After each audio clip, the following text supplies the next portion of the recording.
ఓం గం గణపతయే నమః. శ్రీమాత్రే నమః. ఓం శ్రీ సాయిరామ్. కల్పవృక్షం ఛానల్ ప్రేక్షకులకి స్వాగతం. మార్చి 30వ తారీఖు నుండి ఏప్రిల్ 6వ తారీఖు వరకు వసంత నవరాత్రులకి ఇది ఆరంభం.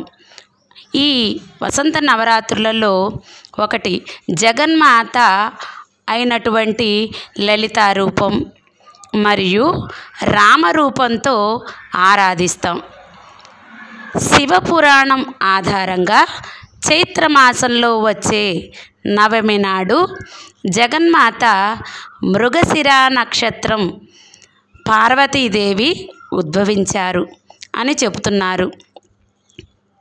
కనుక నవమి రోజు నుండి దాని ముందు ఉన్న 8 రోజులు కలుపుకొని దుర్గాదేవిని ఆరాధన చేయాలి. ఒక్కొక్క తిథికి ఒక్కొక్క వైశిష్ట్యత ఉంది. పాడ్యమి నాడు అగ్నిని ఆరాధిస్తాం. విజయ నాడు గౌరీ శంకరుల్ని ప్రీత్యార్థంగా ఆరాధిస్తాం. అలాగే తృతీయ రోజున డోలోత్సవం చేస్తాం.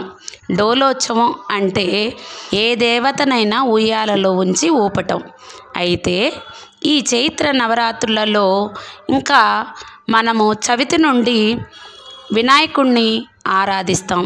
చవితి తిథి రోజున వినాయకుడిని ఆరాధిస్తే చాలా విఘ్నాలు లేకుండా జరుగుతాయని పెద్దలు చెప్తున్నారు. విఘ్నాలు అనేవే తొలగిపోతాయిట.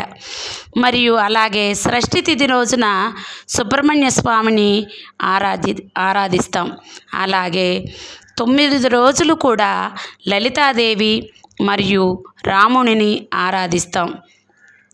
వీరిరువురు కూడా లలిత అంటే అందం, రామ అంటే కూడా అందమే. అలాగే వసంత ఋతువు అంటేనే అందమైనది అని అర్థం. కనుక అంటేనే ఆనందం. ఈ నవరాత్రులు ఆనందంతో జరుపుకుంటాం.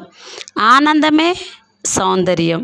కనుక ఈ నవరాత్రులు చేసిన వారికి అన్ని ఆనందాలు లభిస్తాయి. కనుక ఉగాది రోజు విశ్వవసునామ సంవత్సరంలో మనము అడుగు పెడుతున్నాం. కనుక జగన్మాత కరుణా కటాక్షాలు మన యందు ఉండాలని చైత్ర పాడ్యమి నుండి శ్రీ జగన్మాత ఈ విధంగా జగన్మాతని లలితాదేవిని నూతన సంవత్సరం మొదటి రోజు నుండి మనం ఆరాధిస్తే సంవత్సరం అంతవరకు కూడా జాతక దోషములు ఉన్న ముప్పు నుండి మనం తప్పుకోవచ్చు.